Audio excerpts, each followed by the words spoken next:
Trump వివాదాస్పద వ్యాఖ్యలు అందరికీ తెలిసిన విషయమే. ఇదివరకు H1B వీసాల పేరుతో అక్రమంగా అంటే అమెరికాలోకి వలసలు వచ్చారు.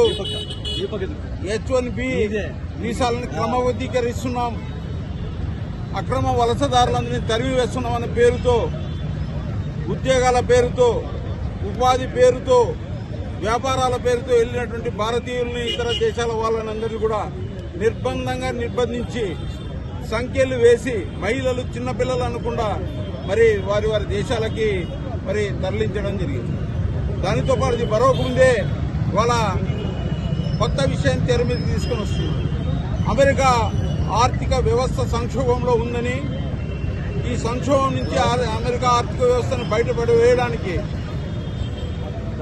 ఐరోపా దేశాలు, భారత్తో సహా 27 దేశాల మీద ఇవాళ ట్రంప్ టారిఫ్ విధానాన్ని ప్రకటించారు. ఈ ట్రంప్ టారిఫ్ విధానాన్ని అమెరికాలోని ప్రతిపక్షాలు స్వయాన కోర్టులు తప్పుపట్టాయి. మీ టారిఫ్ విధానం వల్ల ఇతర దేశాల నుంచి అమెరికా సంబంధాలు దెబ్బతింటాయి, ఆలోచన చేయండి, ఉపసంహరించుకోండి. స్వయాన అమెరికాలోని కోర్టులన్నీ కూడా హెచ్చరించిన పెడచెవిని పెట్టారు. పైగా ఇవాళ ఏం చెప్తున్నాడు ట్రంప్ అంటే, అమెరికా ఆర్థిక వ్యవస్థ బాగుపడాలన్నా, మరి ఉక్రెయిన్ రష్యా యుద్ధాన్ని నివారించాలన్నా ఖచ్చితంగా టారిఫ్లు పెంచాల్సిందే.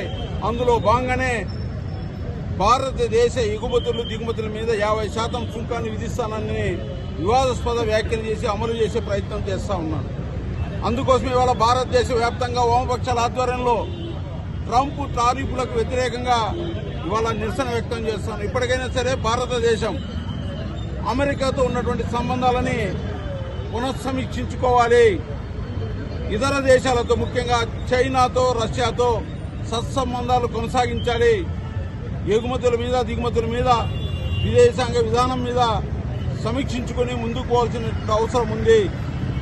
మరి ట్రంప్ చేస్తున్నటువంటి టారిఫ్ విధానాన్ని నిరసిస్తూ భారతదేశ వ్యాప్తంగా వామపక్షాలు ఆందోళన చేస్తారు. ఇప్పటికైనా భారతదేశ ప్రజలు, పాలక ప్రభుత్వం, ఎన్డీఏ ప్రభుత్వం ఆలోచన చేసి కఠినంగా వ్యవహరించాలి, స్వతంత్ర విదేశాంగ విధానాన్ని కొనసాగించాలని వామపక్షాల తరఫున మేము విజ్ఞప్తి చేస్తా ఉన్నాం.